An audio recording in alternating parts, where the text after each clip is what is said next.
Ici Saint-Étienne-Loire, 100% synthé. 2 matchs, 2 victoires, c'est quelque chose qu'on n'avait pas vu depuis novembre à l'AS Saint-Étienne. Depuis l'arrivée de Philippe Montagnier, un bilan comptable parfait. Cet AS Saint-Étienne, les Verts sont 3e de Ligue 2.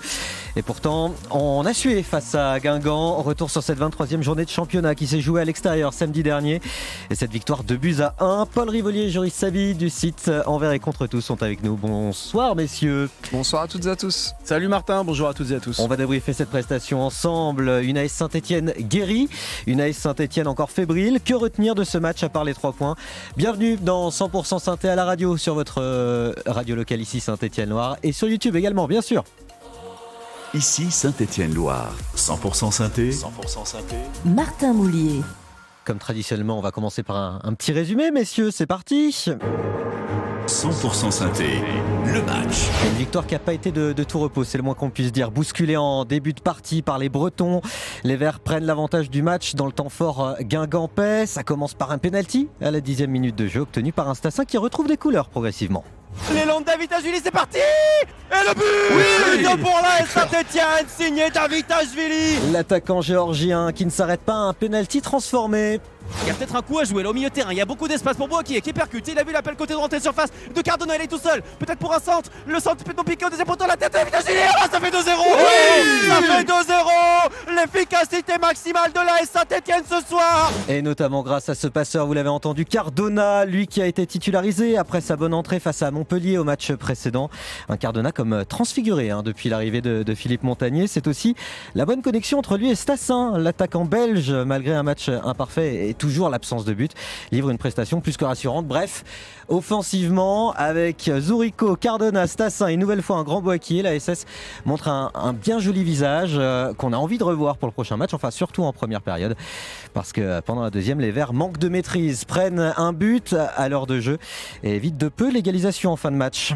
Depuis la gauche d'Abdallah, ça vient dans la surface, au deuxième poteau, il y a Garampé tout seul, la reprise est volée dans la surface, dans les 6 mètres, le ballon qui navigue pour Kielt, on est 6 dans la surface, le passe entrée pour Louisa, la frappe et le but à côté, la frappe bien d'Ampère. Jérémy Marié qui en perd sa voix. Ce serait dommage de vivre un match sereinement à l'AS Saint-Étienne. On aime ça, les supporters pas trop, mais bon, ils le font très bien. Ces montagnes russes, quoi qu'il en soit. C'est un deuxième succès consécutif pour les Verts et Philippe Montagnier. On n'avait pas vu ça depuis début novembre cette saison. En espérant qu'une série se lance, les Verts sont à égalité avec Reims à un seul point de 3 avant leur match ce soir face à Bastia. Que retenir finalement de cette 23e journée de Ligue 2, messieurs? Paul, c'est l'efficacité, le pragmatisme de la première partie ou la fébrilité de la deuxième? Bon, on va retenir que l'AS Saint-Étienne reste l'AS Saint-Étienne, c'est-à-dire que même dans une rencontre où tout s'annonçait quand même assez tranquille, assez facile, 2-0 au bout d'un quart d'heure de jeu, ce doublé de Zourico Davitashvili. Et l'AS Saint-Étienne, et c'est Joris Sabi qui l'avait dit, je crois, après 35 ou 40 minutes de jeu, n'est jamais à l'abri de retrouver ses travers habituels, à savoir totalement s'arrêter, totalement déjouer et se mettre en grande difficulté. On n'est quand même pas passé loin d'un match nul sur cette rencontre, en toute franchise. On peut même presque penser que le nul est mérité sur l'ensemble des 2 périodes. Mais à la faveur d'une première période quasiment parfaite dans le réalisme, les Verts se sont mis à l'abri de ça. Mais je me répète, on n'est quand même pas passé loin, ce qui me fait dire que cette équipe stéphanoise, malgré l'arrivée réussie de Philippe Montagnier, n'est pas encore totalement guérie de tous ces maux. Ah, ça on va pouvoir avoir l'occasion d'en reparler, mon cher Paul. Le Synthé Time vous a fait vibrer mon cher Joris? Oui, c'était, je pense que pour des gens qui sont pas supporters, une telle fin de match, c'était cool à voir, je pense. Ouais. Mais pour nous, je sais pas si c'est vibrer le mot, plus stressé. C'est que ça fait 15 ans qu'on vit ça. Voilà. Les palpitations et puis on cardiaques. l'a senti venir, en fait. On l'a senti, comme le disait Paul, moi j'en parle, je pense, autour de la 35e, parce qu'on a plusieurs occasions de tuer le match, notamment le poteau de Stassin, un autre face-à-face post-Stassin qui sont manqués. Et du coup, là, on se dit, les Verts, ils ont manqué le coche. Et ce 3e but, on sait l'importance qu'il a dans les matchs. Et on se dit, on n'est pas à l'abri de vivre une fin de match un petit peu haletante. Et il y a ce corner qui vient un peu de nulle part, ça fait 2-1. Et là, tout de suite, le match, il est relancé. Et il faut le dire, les Verts sont passés un petit peu à côté de leur deuxième mi-temps. Après, ce qu'on va retenir, c'est surtout la victoire. Les Verts n'ont pas cédé malgré une énorme occasion dans le temps additionnel. Donc ça, c'est positif. Mais je trouve que ce qu'il faut vraiment retenir de ce match, et c'est un petit peu la constante depuis le début de saison, c'est c'est que la SS dans cette Ligue 2, malgré un effectif qui selon moi au niveau du talent est supérieur aux adversaires, la SS elle n'a pas de marge. Et ça, faut qu'elle le retienne. Et je trouve que c'est limite un point positif. On en parlait dans l'après-match. C'est que il n'y a pas d'enflammade possible. On l'a vu dans cette fin de match. Les Verts auraient pu repartir avec 1 point et au vu des résultats de ce week-end, auraient éprouvé énormément de regrets. Au final, c'est les 3 points, mais à la tremblée, c'est AS Saint-Etienne. Et du coup, c'est positif pour les prochaines semaines parce que je pense que les joueurs, si je dis n'importe quoi ce week-end, ils mènent 1-0 à la 80e face à Laval, je suis pas sûr qu'il y ait un excès de confiance, donc ça c'est plutôt positif. Effectivement, l'envie dans tous les instants, Paul. C'est en tout cas par exemple ce que Stassin a dit dans l'après-match, lui qui était en zone mixte au micro d'ici Saint-Etienne-Loire, il a dit que voilà, il attendait. En tout cas, c'est le staff et les supporters attendaient que les performances individuelles n'étaient pas là, mais qu'ils attendaient que Stassin ait envie, et pour le coup, il avait envie. Lui individuellement, mais je pense que ça fera l'objet d'un débat dans cette émission. Lui individuellement a fait, je trouve, un bon match, mais globalement, les Verts ont fait un match sérieux, comme le disait Joris. Il y a cette deuxième période où vous baissez un petit peu de ton, mais on est quand même sur une équipe qui est plus rassurante que ce qu'elle n'a été sur fin 2025. Début 2026, notamment défensivement, où on a moins vu des trous béants dans la défense des Verts. Donc ça, c'est quand même plutôt rassurant. Maintenant, il y a quand même encore une fois ces sautes de concentration où, avec un adversaire plus tueur, plus réaliste, les Verts auraient pu se faire punir. C'est la Ligue 2. Ça veut aussi dire qu'en face, il faut aussi que les équipes soient en mesure d'élever leur niveau de jeu pour punir l'AS Saint-Etienne. Ça ne s'est pas passé ce week-end. Mais attention, parce qu'on n'aura pas toujours la chance qu'on a eue face à Guingamp.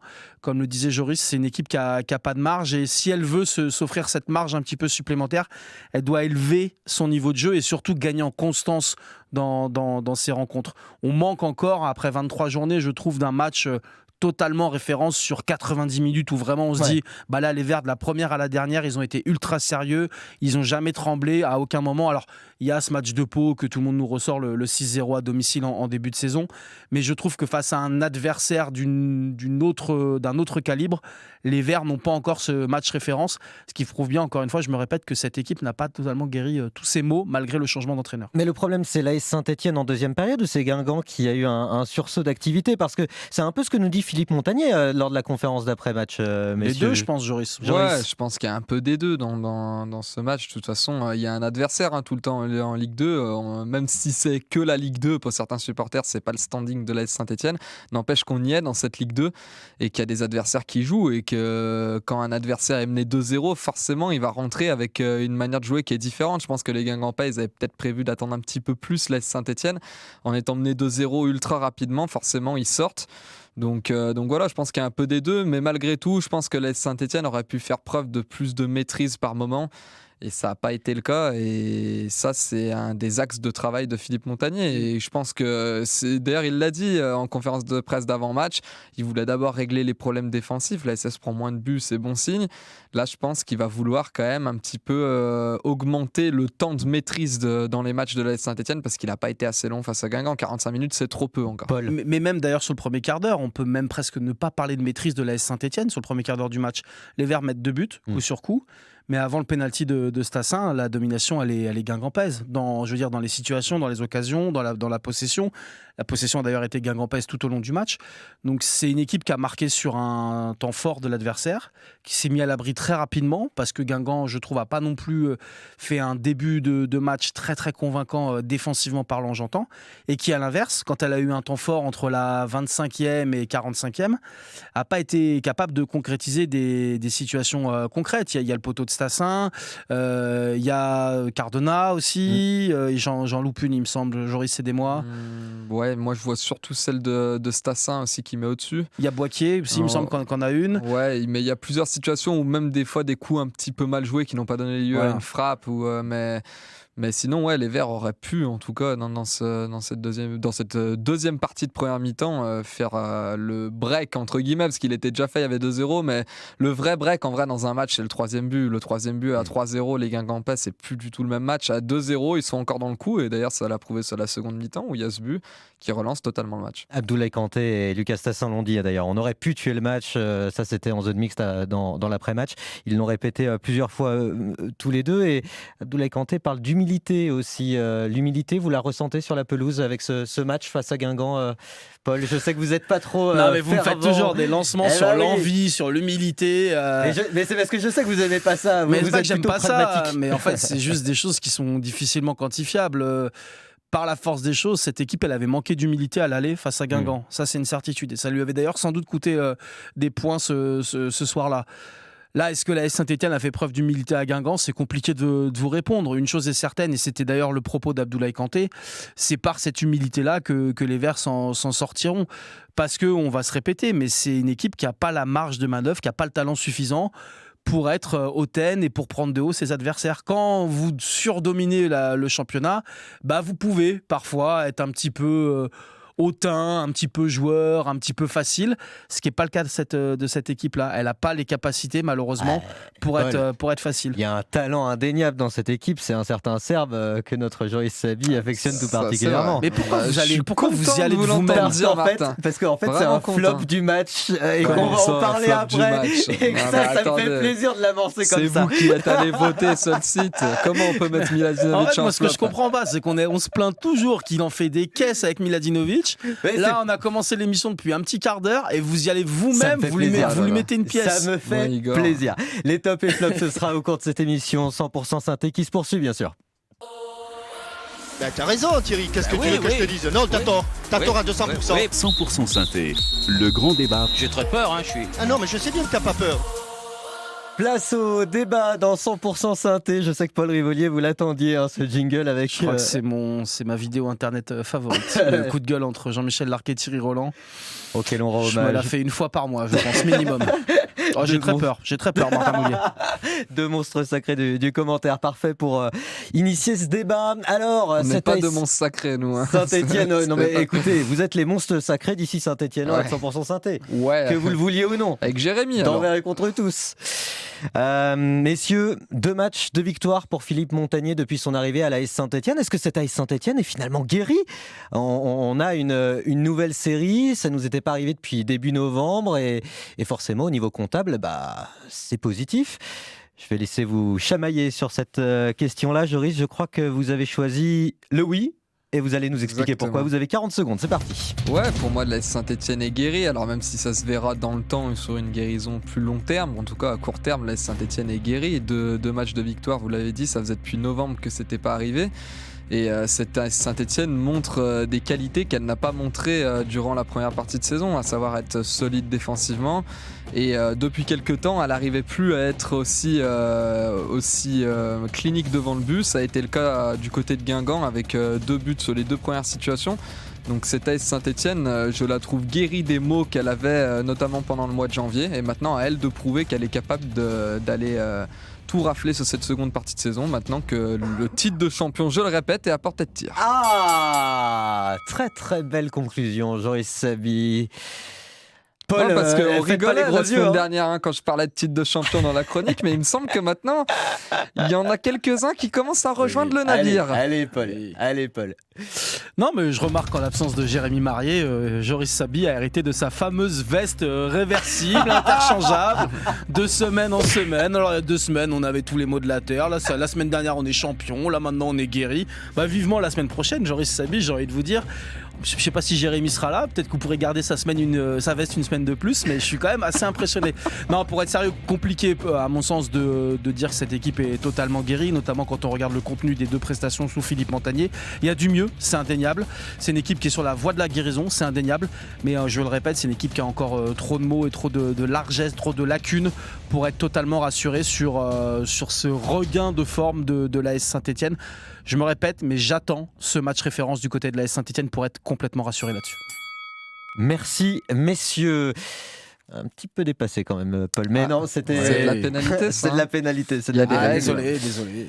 Écoutez, messieurs, je vais laisser parler ma subjectivité. Moi, je suis plutôt du côté de Paul Rivolier sur ce débat-là. C'est vrai que compliqué de dire en 2 matchs que tout est guéri. Alors forcément, effectivement, pour abonder dans votre sens, Joris, ça fait quand même plaisir de voir des matchs remportés par l'AS Saint-Etienne, mais claquer des dents et non pas d'autre chose pendant 45 minutes sur cette rencontre face à Guingamp. Vous aviez froid ? Oui, j'avais très froid en écoutant le match. Il faisait très très froid samedi. Il y a un froid polaire, en tout cas à Saint-Etienne. Et du côté de Guingamp, a priori, c'était la même chose. Non, on ne peut pas non plus... Si on se fait comment dire, le juste avocat du débat, dire que tout est guéri, vous l'avez dit vous-même, Joris. C'est quoi les axes d'amélioration selon vous, Paul ? Vous savez, il a failli vous appeler Jérémy. Comme quoi, c'est un lapsus. C'est parce que, en fait, d'habitude, à gauche, là, il y a... Et oui, j'ai la place de Jérémy. Et puis j'ai vu les cheveux, je me suis dit non, c'est pas lui. Il va falloir que je prenne mes marques à cette place-là. Je comprends. Mais après, Jérémy reviendra dans une semaine. Non, dans une semaine et demie. Il sera là vendredi prochain. Oui, 2 victoires de suite, il est en burn-out. Très bien. On lui enverra l'extrait audio. Oui, ça lui fera plaisir. Je pense qu'il va nous regarder. Je t'embrasse, Jérémy. Bonne semaine de vacances au ski. Essaye de pas te blesser, s'il te plaît. Paul, les axes d'amélioration de cette AS Saint-Etienne, qui n'est pas encore guéri selon vous ? Les sautes de concentration, je pense que c'est quelque chose sur lequel les Verts doivent progresser, parce qu'on a entendu dans le résumé en début de match, il y a cette action avec coup de billard dans la surface, ça peut finir au fond, on sent vraiment qu'il y a un peu de panique du côté de la SS. Non, et puis c'est une équipe qui, n'empêche, marque plus trop. Alors là, elle a mis 2 buts sur ses 2 premières actions du côté de Guingamp, mais au global, sur la fin 2025, début 2026, c'est une équipe qui a perdu un petit peu sa fougue offensive, chose qu'on lui prêtait sur tout le début de saison, sur toute la première partie de saison. Voilà, c'est une équipe qui doit encore retrouver ses marques offensivement. Alors, c'est toujours pareil, est-ce qu'on préfère pas des fois gagner des matchs 1-0, 2-1 et mettre un peu moins de buts plutôt que les faire match nul 3-3 comme ce qui s'était passé du côté de Laval. Il faut un peu peser le pour et le contre, mais vu l'armada offensive qu'il y a sur le papier, on est quand même en droit d'attendre un peu plus, je trouve, offensivement de l'AS Saint-Etienne. Armada également renforcé par Philippe Montagnier sur cette rencontre-là, avec un Boakye qui se décale au milieu de terrain. 4 attaquants finalement, et puis même Miladinovic. Même Miladinovic qui est plutôt offensif comme milieu de terrain. Finalement, il n'y avait que Kanté en milieu récupérateur. Ça fait quand même un gros paquet de personnes destinées à l'attaque devant, Joris. Ouais, mais on a vu que ce milieu de terrain était capable de défendre. Si on se posait des questions sur la capacité d'Augustin Boakye et d'Igor Miladinovic de récupérer des ballons, on a vu pendant la première mi-temps que ça fonctionnait bien. Seconde mi-temps, le milieu a été davantage à l'image de l'équipe, c'est-à-dire en difficulté et a plus subi les assauts guingampais. Mais ce milieu de terrain-là, on se posait la question dans l'avant-match, c'était tout ou rien un peu, parce que c'était que des petits joueurs face à justement un milieu de terrain plutôt athlétique du côté de Guingamp.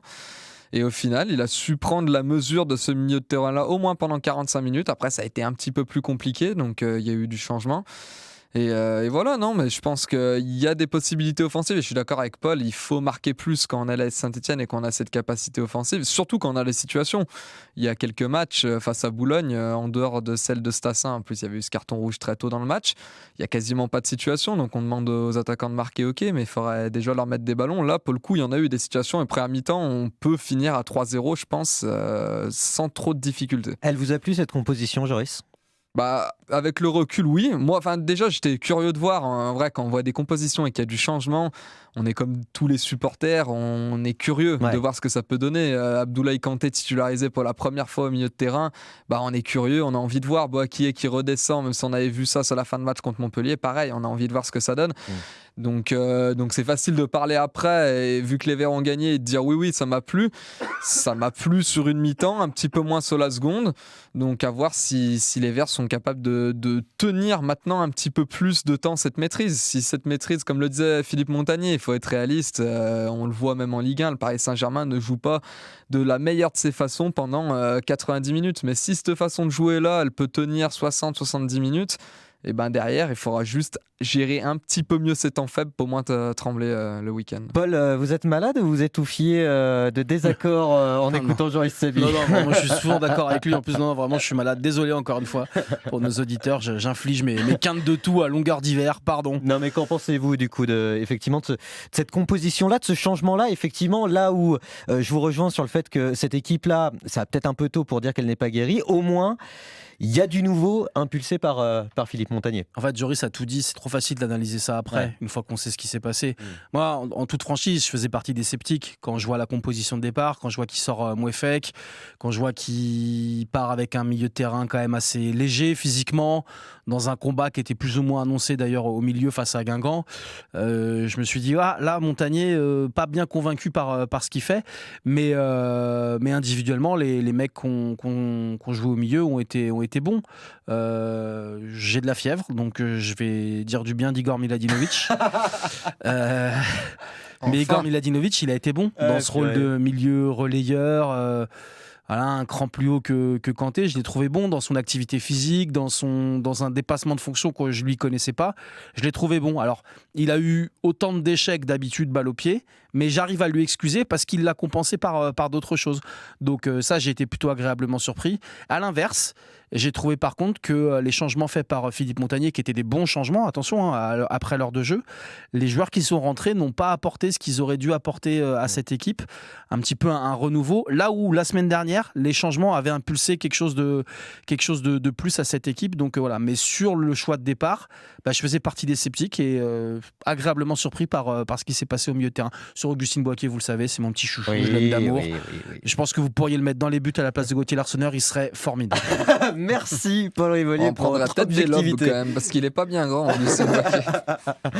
Vous écoutez ici Saint-Étienne-Loire, vous regardez 100% Synthé sur YouTube. On va continuer bien sûr de débriefer cette rencontre et vous parliez d'individualité, messieurs, à l'instant. Il y en a une, sans la liaison Malta-Propos, qui fait plaisir à voir malgré l'absence toujours de but et encore et toujours on en parle semaine après semaine. C'est Lucas Tassin sur votre radio ici. Ici Saint-Étienne-Loire, 100% Synthé. Lucas Stassin a encore livré une belle prestation. Jérémy Marallier, non sans malice dans l'après-match, lui a demandé si c'était pas un peu long quand même de le voir sans but, balle au pied, et écouter un petit peu sa réponse. C'est long, c'est sûr. Maintenant, je pense que tous les supporters, le staff, les joueurs, ils me demandent en premier de me donner à fond pour l'équipe. C'est ce que je fais en ce moment. Donc oui, il n'y a pas les buts, mais au moins il y a l'envie, il y a l'énergie et il y a les 3 points surtout à la fin du match qui sont plus importants que mes prestations personnelles. L'envie, c'est quelque chose qu'il a mis en avant, Lucas Tassin, quelque chose qu'il mettait déjà en avant à l'époque en parlant de manque d'envie cette fois-ci. Donc assez positif de l'entendre dire ça. Et Philippe Montagnier, l'entraîneur des Verts, en tout cas, a le même discours que lui. Faut qu'il persévère parce que je trouve qu'il a fait encore un match mieux que contre Montpellier. Je trouve qu'il aurait mérité dans ses courses, dans la qualité de chercher les ballons, de peser dans le pressing. Je trouve qu'il est monté encore d'un cran et c'est pas fini. Faut qu'il persévère parce qu'il va être récompensé de ses efforts, c'est sûr. Faut qu'il persévère, il l'a dit encore une 3e fois en plus. C'est véritablement ce que vous retenez également, messieurs. Paul ? Ouais, franchement, moi, ce Lucas Tassin-là, même s'il ne met plus un but jusqu'à la fin de saison, mais qu'il a ce poids-là et cet apport-là dans les rencontres, je le signe tout de suite. C'est un flop sur le site Envers et contre tous. Ouais, c'est un flop, mais... Oui, il n'y a pas de flop. Regardez, Miladinovic est le moins bien noté. Après, c'est un flop, mais on va y revenir après. Il faut regarder le niveau des notes aussi. Quoi. C'est entre 5 et 7. Personnellement, à l'école, quand j'avais 14, je disais pas que c'était un flop. Quoi. Je rentrais à la maison, c'est pas arrivé souvent, mais j'étais content de ma note. Là, c'est un petit flop. Mais en vrai, ce Lucas Tassin-là, il plaît aux gens. Je suis persuadé que les supporters, et d'ailleurs je pense que c'est tout à son crédit, je pense que sa cote de popularité est en train de grimper à vitesse grand V, de voir ce Lucas Tassin-là plus collectif, plus altruiste, plus fondu dans l'effectif. Je dis pas qu'il l'était pas avant, mais il a eu quand même une période de 3-4 mois où on sentait que le but l'obsédait et qu'il forçait un peu les choses. Là, il y a quand même ce côté, ça vient pas, c'est pas grave, je laisse couler, je fais la passe aux copains, je joue différemment, je fais autrement. Et moi, franchement, il me plaît ce joueur-là. Quand il est comme ça, il me plaît. Et je me répète, Lucas Tassin, s'il ne met pas un but jusqu'à la fin de saison, mais qu'il est dans ce schéma-là de performance, je le signe d'entrée de jeu. Joris, manque de réussite pour Tassin sur ce match ? Ouais, manque de réussite. Et puis, il a plus ce truc-là du buteur qu'il avait passé un temps où chaque geste, même parfois raté, finissait au fond. Là, ça, c'est vrai que c'est indéniable. Il l'a plus. Il y a une action qui est flagrante là-dessus, où il est un peu hors jeu d'ailleurs, mais pas signalé, où il la met au-dessus. Il y a 4 mois de ça, cette frappe-là, elle rentre. Mais par contre, c'est vrai que dans le jeu, moi, je le trouve très, très intéressant. D'ailleurs, il a beaucoup progressé dans son jeu sans ballon, Lucas Tassin. Dans les duels, il est beaucoup plus solide. Il est allé chercher quand même ce penalty avec pas mal de malice aussi. Donc, c'est presque déjà un geste décisif, parce que c'est ce qui nous permet de mener un but à 0. Et voilà, il faut quand même, je pense, qu'à terme, il retrouve cette efficacité devant, parce qu'on n'aura pas tout le temps un Zuriko Davitashvili pour nous sortir de l'ornière. Mais si Stassin continue de se procurer ces occasions, il y a un moment donné, ça va finir par rentrer, parce qu'il a ce sens du but, on l'a vu la saison dernière. Et les attaquants, on le sait, c'est cyclique. Il faut qu'ils marquent ce premier but pour que les autres viennent.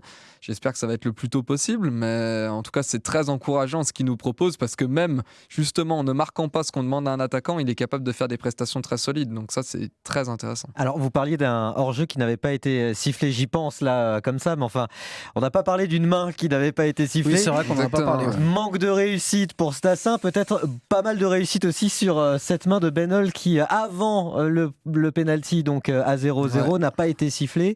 Ouais, ça aurait pu faire siffler penalty, en toute franchise. Ouais. D'ailleurs, si la VAR avait été en Ligue 2, je pense que l'arbitre de la rencontre serait revenu sur cette situation. Ouais, on a souvent tendance à voir un petit peu toutes les choses qui sont contre nous, mais c'est pas la première fois de cette saison que la Saint-Etienne a des choses pour elle, en toute franchise. Et c'est pour ça qu'on a tendance à dire que ça s'équilibre sur une saison, et je suis pas loin de le penser. C'est vrai qu'il y a eu des fois où, il faut le reconnaître, les arbitres n'ont pas été à notre avantage. Ce week-end, ça aurait changé quand même pas mal de choses si ce penalty avait été sifflé, parce que ça faisait potentiellement un 0 pour Guingamp et pas pour la Saint-Etienne. Il aurait fallu courir après le score. Arbitrage d'ailleurs pointé du doigt par les Guingampais après la rencontre, notamment au micro du diffuseur. Normal un petit peu, et franchement on l'entend. D'autant plus avec les tensions de fin de match, on y reviendra un petit peu, forcément à l'image du match aller, cette rencontre face à Guingamp qui s'est terminée à la fois sous les applaudissements et les huées. C'était assez particulier cette 23e journée de Ligue 2.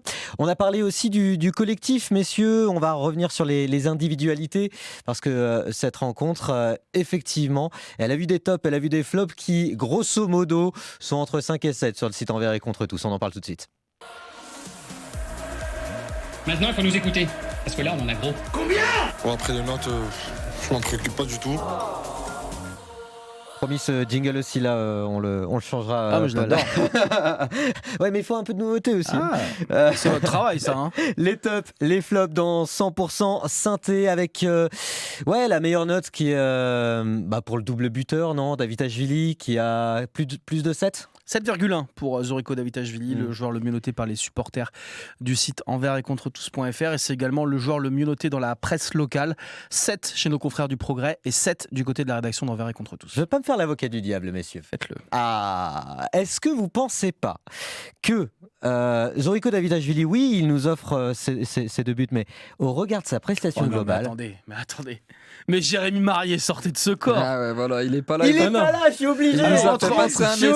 Il est pas là. Entre Sabi qui enfile sa veste et vous qui enfilez la veste de Zuriko Davitashvili pour le faire gratuitement alors qu'il a mis doublé. Oui, il a mis doublé. Mon Zuriko, comme dit Jérémy. Mon Zuriko. Comme dirait Jérémy Marié, doublé. Mais qu'est-ce que vous voulez qu'il fasse de plus? Qu'il mette quadruplé, qu'il mette une bicyclette pleine lucarne?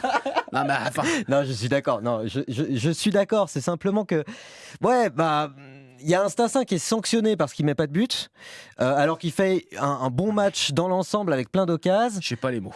Et Davitashvili qui met son premier but sur penalty parce que Stassin le donne. Et le deuxième. Donc il compte pas. Le deuxième, il met une tête à bout portant. Presque le Cardinal Tout le monde peut le faire, franchement. Non, mais j'ai pas bien évidemment que je me fais l'avocat du diable. Non, mais c'est bien. Donc, ce qu'il faut retenir, c'est que c'est Jérémy le diable. Du coup, c'est ça. Exactement. C'est exactement ça. Donc, du coup, c'est un flop, Davitashvili. Doublé. C'est un flop. Moi, j'aurais doublé. 11e but de la saison, 10e en Ligue 2. C'est un flop. Voilà. Mais derrière, il y a Cardona, il y a Old à 6-7 et 6-6. Qu'est-ce que vous pensez un petit peu de ce podium, blague à part, Joris? Ça me paraît justifié. Si on parle de Cardona, c'est un joueur qui est transformé depuis l'arrivée de Philippe Montagnier. S'il y a bien eu un effet Montagnier sur certains joueurs, c'est bien sur lui que ça a opéré. Cardona qui ne mettait pas un pied devant l'autre en janvier et qui traînait toute sa peine. En fait, on le voyait dans son attitude que ce n'était pas le Cardona qu'on connaissait. Là, Cardona est retrouvé. Sur son côté, il a fait beaucoup de mal aux Guingampais. Il aurait pu d'ailleurs finir avec une seconde passe décisive décisive si la reprise de Stassin finit pas sur le poteau et au fond des filets. Donc non, Cardona très très bon ce week-end, et quant à Benold, il continue de progresser sur son poste de latéral, et c'est vrai que l'arrivée de Philippe Montagnier semble lui avoir fait du bien dans un rôle qui est moins hybride pour lui. On lui demande peut-être d'abord de défendre et après de monter, et en tout cas on le voit aussi offensivement, donc c'est plutôt une bonne nouvelle. Donc non, pour moi ce podium me paraît quand même assez logique sur le match qu'on a vu ce week-end. Paul Rivolier.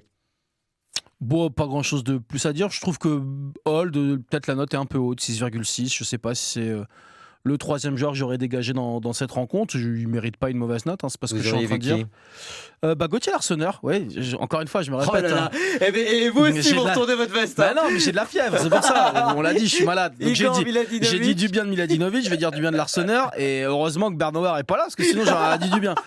Voilà, tant pis pour lui, Maxime. Donc Larsonneur qui effectivement... ouais, parce qu'en fait, il vous laisse quand même dans la rencontre en deuxième période. Ouais. Il n'a pas 50 arrêts à faire, il en a 3, mais il les fait. Il les fait à des moments importants, et donc pour moi, il mérite, à mon sens, d'être sur le podium des joueurs les mieux notés de cette rencontre. Il est pas loin derrière. Il est pas loin derrière, 6,3. Ouais. Bon, la parole est à la défense. Miladinovic 5,2, mon cher Joris Savy. Pour moi, déjà spécifier que c'est le joueur le moins bien noté, 5,2 des supporters. Mais dans la presse locale, que ce soit nos confrères du Progrès ou c'est moi qui ai fait les notes, moi je lui ai mis 6, vous voyez. Peut-être que Joris lui aurait mis 8, je ne sais rien. 9, personne ne sait. En tout cas, je lui ai mis 6. Mais moi je trouve que c'est sévère que ça soit après, que si ça soit le plus mal noté quand on voit la hauteur des notes au final. Ça veut dire que quand même les gens ont estimé qu'il n'avait pas fait un mauvais match. Il est au-dessus de la moyenne. C'est rare de voir des flops. Parfois, ce sont les tops qui sont à 5,2 sur certains matchs. Donc voilà. Après, c'est vrai que je trouve ça sévère parce que moi, je trouve qu'il a fait une première mi-temps qui a été très intéressante. Mais ça prouve aussi que le regard d'un joueur comme Miladinovic, qu'on voit plus comme un joueur offensif, il est peut-être plus noté sur sa faculté justement à faire des différences offensivement. Je me souviens d'une frappe ratée en première mi-temps. Et quelques peut-être mauvais choix aussi devant, mais par contre il a récupéré un nombre de ballons au milieu de terrain dans une vocation plus défensive, et je pense que ça c'est moins gratifié par les supporters parce que ça se voit moins.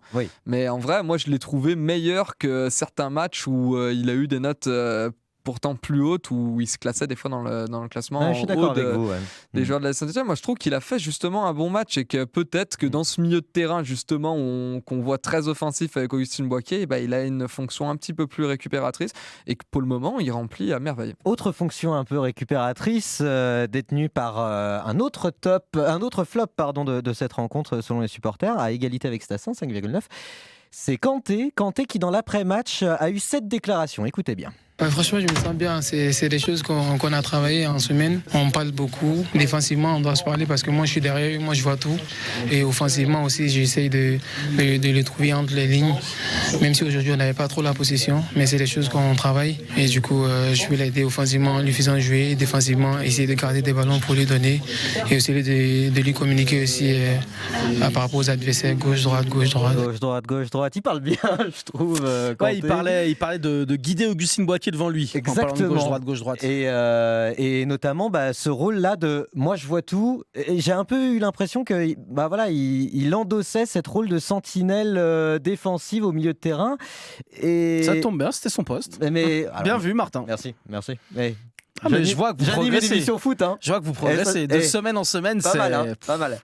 Non mais 5,9 pour une première titularisation. Enfin. Il était intéressant. Ouais, mais c'est pour ça qu'on parlait de flop. Très relatif. C'est vraiment très relatif. 5,9.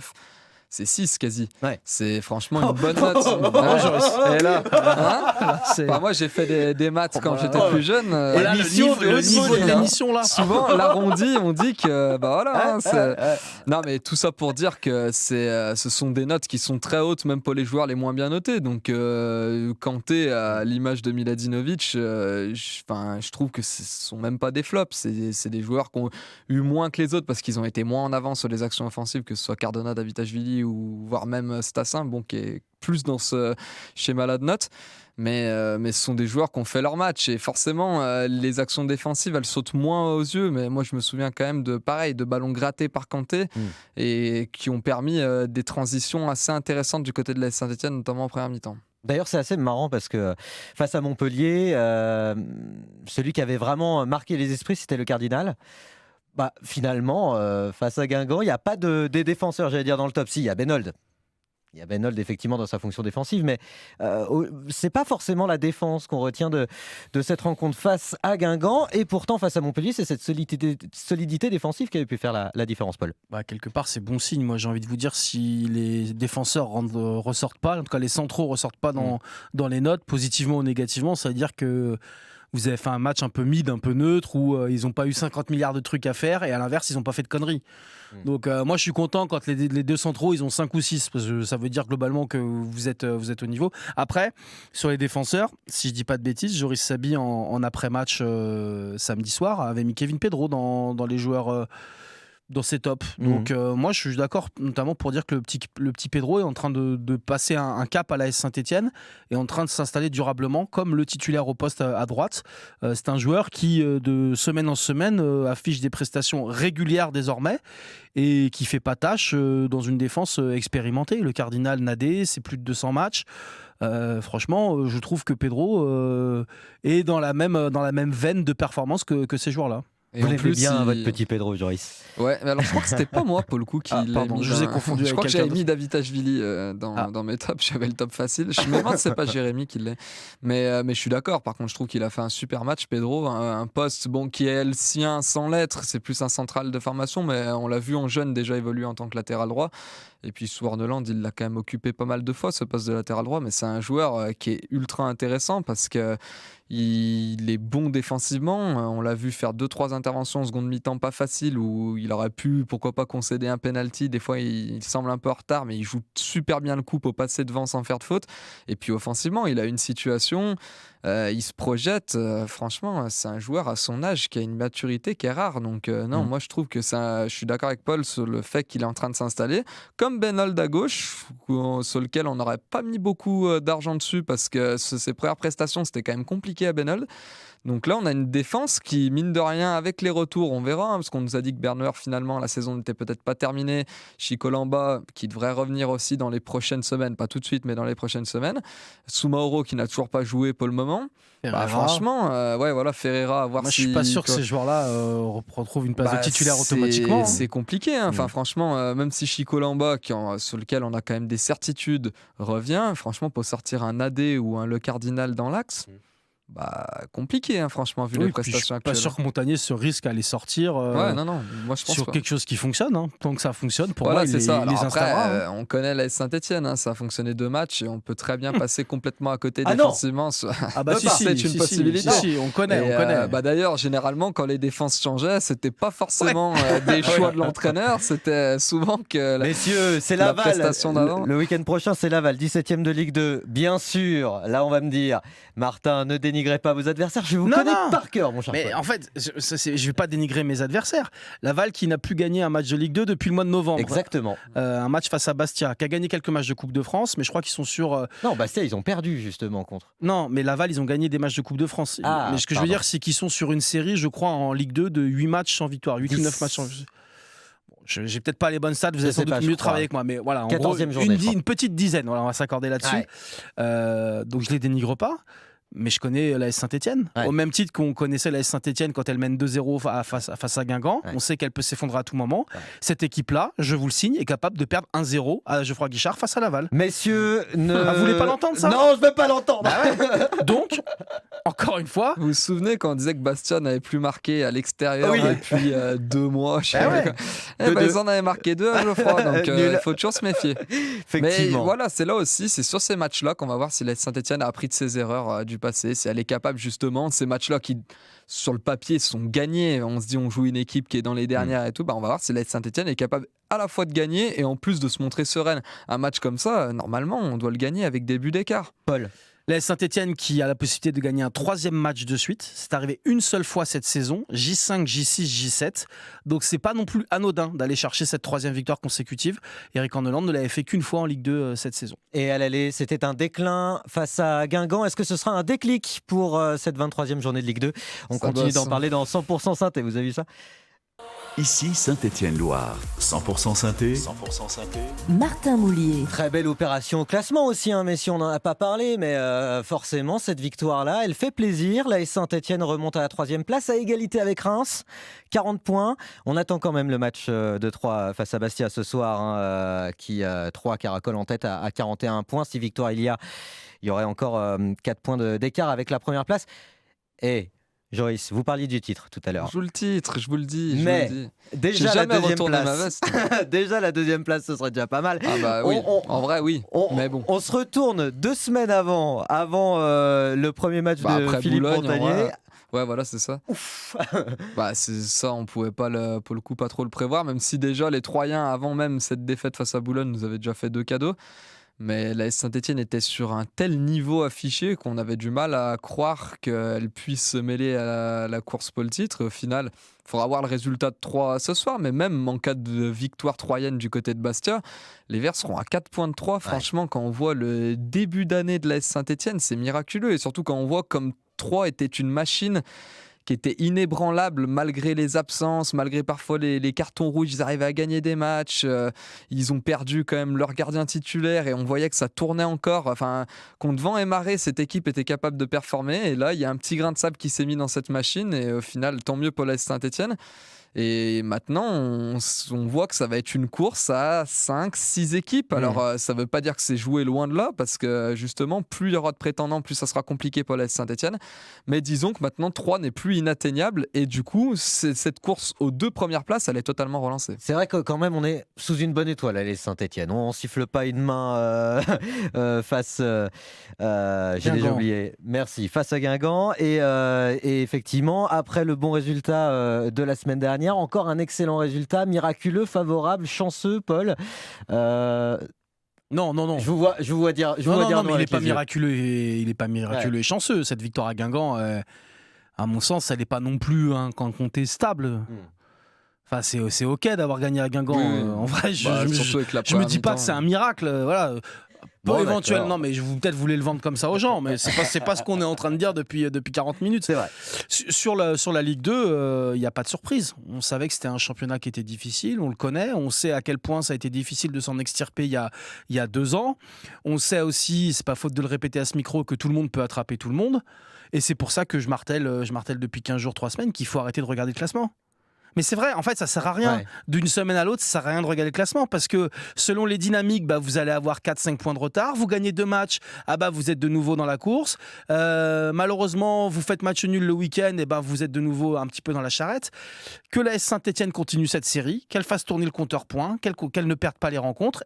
Et on fera le bilan à 4-5 journées de la fin. Ça sert à rien de le faire avant. Avant, c'est du foot fiction, c'est de la comptabilité et ça vous fera pas monter. Donc que la SS continue de pas regarder le classement, fasse vraiment le truc bête et méchant de tous les footballeurs. Il faut prendre les matchs les uns après les autres, mais c'est la réalité de ce que doit faire l'AS Saint-Étienne. Et tant mieux si autour de nous ça se casse la gueule, mais j'ai presque envie de dire que ça, pour le moment, il y a presque pas à s'en occuper. Prochaine rencontre face à Laval ce samedi 20h. Ça vous embouche un coin, ça. Dès 19h pour l'avant-match, ça m'embouche un coin. Et vous savez quoi ? Je vais réenchérir, mon cher Paul. Oui, allez-y. En vous disant que finalement... Qu'on joue le titre, c'est ça. Alors oui, déjà, mais déclin à l'aller face à Guingamp. On sait que c'est cette première défaite de l'AS Saint-Étienne qui en appelle moult autres, avec ces images de tension en fin de match, avec Bernauer expulsé sur un geste d'humeur, carton rouge. Ce match-là, c'est peut-être pas un déclin, mais un déclic. Et donc un match tournant, mais oui, mon cher Paul. C'est sûr que Jérémy vous a fait passer des consignes. Non, c'est pas possible. Mais il va la table, pas du tout. Allez, sortez, Jérémy. Je sortez. suis une marionnette. C'est Jérémy Marié. Je suis un match tournant. C'est dingue. Hein, dis donc, c'est bien. J'imagine très bien Jérémy Marié faire la marionnette avec vous. Stop. Pas d'image. Qu'est-ce que vous voulez que je vous dise C'est un match tournant, non? La symbolique est sympa quand même. La symbolique est sympa. Après ce match aller, quand même, on a vu un comportement des Stéphanois qui n'était pas classe, quoi. C'est vrai. On avait l'image comme celui des Guingamp. Mais quelque part, on a que ce qu'on a récolté à l'aller. Je suis d'accord. Et d'ailleurs, les Guingampais sont venus râler contre les Stéphanois qui célébraient devant le parcage, parce qu'à l'aller, les Stéphanois ont empêché les Guingampais d'aller célébrer devant le parcage. Donc on peut pas s'indigner en tant que supporter en disant regardez, qu'est-ce qu'ils veulent les Guingampais, pourquoi ils font ça. Mais en fait, votre équipe a fait la même chose à l'aller. C'est un peu la course au plus bête, malheureusement. Dans les deux cas, c'est c'est dommage, quoi. Enfin, je veux dire, même j'aurais été un joueur de Guingamp, je pense que ça aurait été beaucoup plus classe, justement, de rien faire, de les laisser célébrer et de se dire, bah voilà, nous, on est capable de perdre avec honneur. Du coup, là, au final, ça a donné lieu à 2 fins de match qui n'auraient pas dû être. Je veux dire, quand Guingamp est venu s'imposer à Geoffroy Guichard, je veux dire, normal que les Guingampais viennent célébrer avec leurs supporters, qui en plus, on le rappelle, Guingamp et Saint-Etienne, c'est pas à côté. Les mecs, ils traversent la France pour que ça soit dans les 2 cas. Franchement, ils ont quand même le droit d'aller célébrer devant leurs supporters, comme les Verts avaient le droit de le faire ce week-end. Donc c'est vrai que c'est des images qui sont un peu dommages. Après, bon, il n'y a pas de quoi non plus en faire tout. Il n'y a pas de polémique. Je terminerai là-dessus tout de même en faisant une dernière fois l'avocat du diable. Mais c'est vrai que quand on voit un Gauthier Larsonneur, le point rageur, quand on voit cette envie et cette image en fin de match, c'est aussi le synonyme d'une équipe qui a retrouvé des couleurs, quoi, qui se présente devant ses supporters avec... allez, Paul. Mais non, mais en vrai, on va pas s'indigner de ça. Heureusement que cette équipe, elle est contente quand elle gagne. Enfin, il manquerait plus que les mecs qui fassent la tronche avec les prestations qu'ils ont livrées depuis 6 mois. Il manquerait plus qu'après avoir gagné 2 matchs de suite. Mais heureusement qu'ils célèbrent une victoire, surtout qui a été acquise dans la douleur quand on voit la fin de seconde période. Et puis je pense que Gauthier Larsonneur avait à cœur de gagner du côté de Guingamp. Lui, le Brestois, qui a été un peu chahuté pendant la rencontre par les supporters du Cop Rouge. Joris, qu'est-ce que vous attendez face à Laval? Un petit prono là comme ça à 5 journées. Carrément, c'est carrément. J'attends une victoire, et puis avec la manière et le score, en vrai, une victoire à 3 buts, allez, 3 buts à 0. Allez, à Geoffroy Guichard, ça ferait plaisir. Paul, je vous demande également. Ouais, moi j'attends d'avoir des nouvelles de Rodolphe Montagnier, notre confrère et collègue et néanmoins ami, qui ne donne plus de nouvelles depuis une semaine avec l'annonce de ce match face à Laval. Lui, le supporter des tangos. Je sais pas de quel côté il sera samedi. Je vous avoue que je me pose la question. On l'invitera dans 100% Synthé. Voilà, l'invitation est lancée, mon cher Rodolphe. Le Montagnier Ico, on va appeler ça, le Saint-Etienne. Mais il sera peut-être en parkage visiteur ce week-end, on pourra peut-être pas le voir. Oui, c'est ça, à côté de son frère caché. Merci messieurs de nous avoir accompagnés dans 100% Synthé. On rappelle, prochaine émission ce vendredi en avant-match de cette rencontre face à Laval. Rencontre à domicile à suivre sur votre radio ici Saint-Etienne. Coup d'envoi 20h ce samedi dès 19h pour l'avant-match. Excellente soirée. Bonne soirée.